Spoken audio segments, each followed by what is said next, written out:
നമസ്കാരം. ഞാൻ ഡോക്ടർ പ്രസാദ്.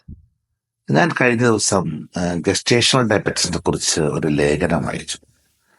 ഞാനിങ്ങനെ മൂക്കത്ത് വിരൽ വെച്ചിരുന്നു അവസാനം. കാരണം അത് ഒരു പെൺകുട്ടി ഗർഭിണിയായി കഴിയുമ്പോൾ അവൾക്ക് ഷുഗർ വരുന്നതും അതിനെ പിന്നെ എങ്ങനെയെല്ലാം കൈകാര്യം ചെയ്യണമെന്ന് വളരെ വിശദമായിട്ട് വൃത്തിയായിട്ട് എഴുതിയിട്ടുണ്ട്.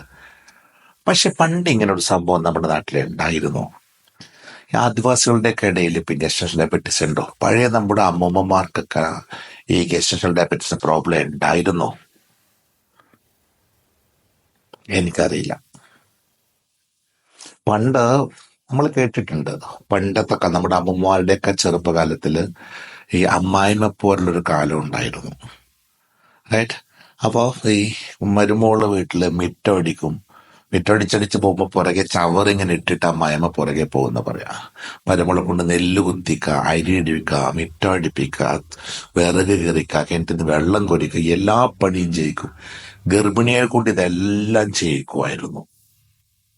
അന്ന് നെല്ല് കുത്തിക്കൊണ്ടിരിക്കുന്നിടത്തുനിന്ന് ഓടിപ്പോയി ഗർഭിണി പ്രസവിച്ചിട്ട് തിരിച്ചു വന്നിട്ട് വീണ്ടും അടുത്ത പണിക്ക് പോകും. ഇങ്ങനെ കേട്ടിട്ടുണ്ട്. ഞാൻ കണ്ടിട്ടില്ല, എനിക്കറിയില്ല ശരിയാണോ എന്നറിയില്ല, ഇങ്ങനെ കേട്ടിട്ടുണ്ട്. ഞാൻ കുറച്ചു കാലം ഗവൺമെന്റ് സർവീസ് ഇരിക്കുന്ന കാലത്ത് ധാരാളം ട്രൈബ്സിന്റെ ഡെലിവറി പല ദിവസം വീട്ടിൽ വെച്ച് പ്രസവം നടന്ന ആൾക്കാരെ കൂട്ടിക്കൊണ്ടു പോകേണ്ടി വന്നിട്ടുണ്ട്. ഞാൻ എൻ്റെ വീടിന്റെ മുറ്റത്തുനിന്ന് ജീപ്പിന്റെ ഉള്ളിൽ നിന്ന് വരെ എനിക്ക് പ്രസവം എടുക്കേണ്ടി വന്നിട്ടുണ്ട്. ഇന്ന് അല്ലെങ്കിൽ അന്ന് വൈറ്റാറ്റി ചുമ്മാ എടുത്തിരുന്ന പ്രസവം ഇന്ന് ഗൈനക്കോളജിസ്റ്റുകൾ അത്രയും ബുദ്ധിമുട്ടിയിട്ട് പോലും എടുക്കാൻ പറ്റാത്ത സിസേറിലേക്ക് പോകേണ്ട അവസ്ഥയിലേക്ക് ധാരാളം കേസസ് പോകും. ഇവിടെ കുഴപ്പം ആരുടെയാണ്? ഗൈനക്കോളജിസ്റ്റുകളുടെ ആണോ? ഇല്ലെങ്കിൽ ഈ ഗർഭിണിക്കാണോ പ്രശ്നം? ഇവിടെ നമ്മൾ ചിന്തിക്കുക, ഈ പ്രസവം എന്ന് പറയുന്നത് ഒരു ജീവിതശൈലി രോഗമായി മാറിക്കഴിഞ്ഞു. പ്രസവം എന്ന് പറയുന്ന രോഗം 9 മാസമോ 7 ദിവസം കഴിയുമ്പോൾ സർജറി ചെയ്ത് പുറത്തേക്ക് കളയുന്ന ഒരു ട്യൂമർ പോലെയാണ് ഇപ്പൊ കുട്ടി എന്ന് പറയുന്നത്. ആ അവസ്ഥയിലേക്ക് മാറിക്കൊണ്ടിരിക്കുക. ഇതിന്റെ കാരണം ചിന്തിക്കുക നിങ്ങൾ. ഒന്ന്, ഗർഭിണി ആകുന്നതിന് മുമ്പുള്ള തയ്യാറെടുപ്പുകളൊന്നും തന്നെയില്ല. ഗർഭിണി ആയി കഴിഞ്ഞിട്ടുണ്ടെങ്കിൽ പിന്നെ ഒരു അധ്വാനമോ വ്യായാമമോ ഇല്ലാത്ത ജീവിതം ശീലിച്ച ഒരു പെൺകുട്ടി. ഇവിടെ 90% പേര് ഏകദേശം അങ്ങനെയൊക്കെ തന്നെയാണ്. ഗർഭിണിയായി കഴിഞ്ഞാൽ അറിയാതെ എല്ലാവരുടെ മനസ്സിൽ കയറിയിട്ടുണ്ട്, ഇനി അധ്വാനങ്ങളൊന്നും പാടില്ല, വളരെ ശ്രദ്ധിച്ച്. അതും അമ്മായിയമ്മ പണ്ട് പോര് കാണിച്ചിരുന്ന അമ്മായിയമ്മ തേനെ, പാല്, ചക്കര, പൊന്നെ എന്ന് പറഞ്ഞാൽ മരുമകളെ കൊണ്ടെടുക്കുക. പിന്നെ തുടങ്ങും പ്രസവ ശുശ്രൂഷ എന്ന് പറഞ്ഞിട്ട് ഒരു ഏകദേശം 9 മാസം കഴിയുമ്പോഴേക്കും ഒരു 10-20 കിലോ എങ്കിലും വെയിറ്റ് കൂടി പെൺകുട്ടിയുടെ. അതിലൊക്കെ 3-3.5 കിലോ കുട്ടി ഉണ്ടാവും. ആംനോട്ടിഫ്ലൂഡ് എല്ലാം കൂടെ കൂട്ടുക 5 കിലോ 6 കിലോ കൂട്ടുക. ബാക്കി 10-14 കിലോ കൊഴുപ്പടിഞ്ഞിട്ട് നല്ല വൃത്തിയും വെടിപ്പാട്ടിക്കുന്ന പെൺകൊച്ച പ്രസവം കഴിയുമ്പോഴേക്ക് ഏകദേശം ഒരു പന്നിക്കുഞ്ഞിന്റെ കോലത്തിലാക്കിയെടുക്കും. റൈറ്റ്. നിങ്ങൾ ചിന്തിക്ക്, കൊഴുപ്പടിയുമ്പോൾ ഈ പെൺകുട്ടിയുടെ ശരീരത്തിലെ രക്തോട്ടം കൂടുവോ കുറയോ? ആ അകത്തിരിക്കുന്ന കുട്ടിയിലേക്ക് അമ്മയുടെ രക്തത്തിലൂടെ ഒഴുകി പൊക്കിൾക്കൊടിയിലൂടെയാണ് എല്ലാം കിട്ടിക്കൊണ്ടിരിക്കുന്നത്. ഓക്കെ. ഈ അമ്മയുടെ ശരീരത്തെ വേണ്ടത്ര രക്തോട്ടമില്ലാത്തൊരവസ്ഥയിലേക്ക് പോകും തോറും ഈ അമ്മയുടെ ആരോഗ്യം മോശവും തോറും ഈ കുട്ടിക്ക് നന്നാകാനാണോ ചീത്തയാകാനോ സാധ്യത? ഒന്ന് ചിന്തിക്കുക. റൈറ്റ്. 9 മാസം ബെഡ് റെസ്റ്റ് മിക്കവാറും, പിന്നെ 2-1 ഹോസ്പിറ്റൽ റെസ്റ്റ് ആയിരിക്കും മിക്കവാറും. അത് കഴിയുമ്പോഴേക്ക് ഇത്രയും കൊഴുപ്പടിഞ്ഞാല് ഈ പെൺകുട്ടിക്ക് സിസേറിയൻ കൂടാതെ പ്രസവം നടക്കില്ല. ഈ മിക്കവാറും ഗസ്റ്റേഷണൽ ഡയബറ്റിസിന്റെ 7 മാസം പ്രായം ആകുമ്പോഴേക്കും പ്രമേഹം, പ്രഷർ ഇതെല്ലാം പുറത്തു വരാൻ തുടങ്ങുന്നു. കൊളസ്ട്രോൾ അല്പം കൂടുന്നു. പിന്നെ ഈ പെൺകുട്ടി ഓൾമോസ്റ്റ് പട്ടിണി കിടക്കുന്ന പോലെയുള്ള ഭക്ഷണം കഴിച്ച് വളരെ വളരെ അത്രക്ക് ടൈറ്റ് ആയിട്ടായിരിക്കും ഡയറ്റ് കൺട്രോൾ ഉണ്ടാവുക.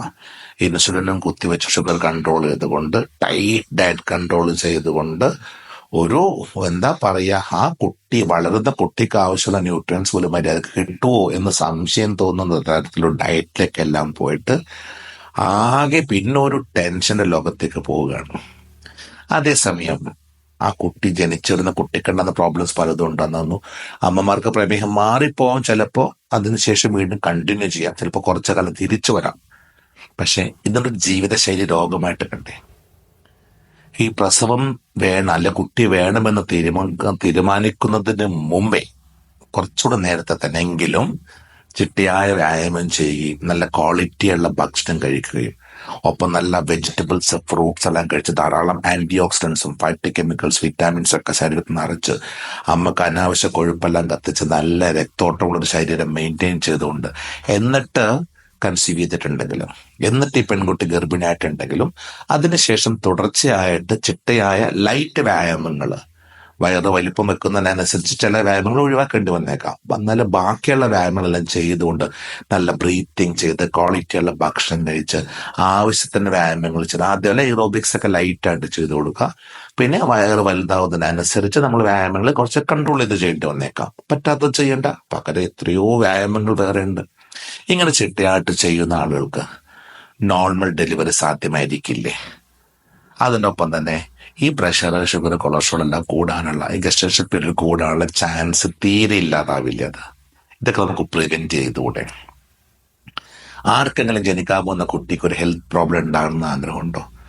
നോർമലായിട്ട് ഡെലിവറി വേണ്ട സിസേറിയൻ തന്നെ മതി എന്ന് തീരുമാനിച്ച പാരന്റ്സ് നാട്ടിലുണ്ടോ? സോ നിങ്ങൾ അനാവശ്യമായിട്ട് കഴിപ്പിക്കുന്ന ഭക്ഷണങ്ങളും അറിവില്ലായ്മ കൊണ്ടുണ്ടാവുന്ന അനാവശ്യ പേടിയും വ്യായാമങ്ങൾ ചെയ്യരുത്, അധ്വാനിക്കരുത്, ബെഡ് റെസ്റ്റ് വേണമെന്നുള്ള ചിന്തയും കൂടിയാണ് ആരോഗ്യമില്ലാത്ത ഒരു ഗർഭപാത്രത്തിലേക്ക്, രക്തോട്ടമിൽ കുറവുള്ള കൊഴുപ്പടിഞ്ഞൊരു ബൾക്കി യൂട്രസിലേക്ക്, അങ്ങനത്തെ ഒരു ഇതിലേക്ക് ഒരു ഗർഭിണിയാവുമ്പോൾ സംഭവിക്കുന്നത്. അബോർഷനുള്ള സാധ്യത വളരെ കൂടുന്നു. 1-ാം മാസം 2-ാം മാസം തന്നെ ഒരു ത്രെട്ടൻഡ് അബോർഷൻ, ഒരു ചെറുതായിട്ട് ബ്ലീഡിങ് കാണുന്നു. ഇവിടെ ഭൂരിഭാഗം പേർക്കും ഇതുണ്ടെന്ന് പറഞ്ഞു. ഇത് കണ്ടാൽ ഞങ്ങൾ എന്ത് ചെയ്യേണ്ടി വരും? ബെഡ് റെസ്റ്റ് എടുക്കാൻ പറയാതെ പറ്റുമോ? സോ അതോടുകൂടി ബെഡ് റെസ്റ്റിലേക്കും പിന്നെ ഈ പറഞ്ഞ പ്രസവ ശുശ്രൂഷ കാര്യങ്ങളെല്ലാം കൂടെ ഓട്ടോമാറ്റിക്കലി ജീവിതശൈലി രോഗങ്ങളിലേക്ക് ഈ കുട്ടി പോയിരിക്കും. സോ ഇത് പ്രിവെന്റ് ചെയ്യേണ്ടത് നിങ്ങളാണ്. ഓക്കെ, കല്യാണം കഴിഞ്ഞ് പ്രീ മാരിറ്റൽ കോഴ്സ് എന്നൊക്കെ പറയുമ്പോൾ ആദ്യം ചെയ്യേണ്ടത് ഗർഭിണിയാകാൻ തീരുമാനിക്കാതെ ഒരു 3 മാസം മുമ്പെങ്കിലും ചിട്ടയായിട്ട് വ്യായാമം ചെയ്ത് തുടങ്ങുക.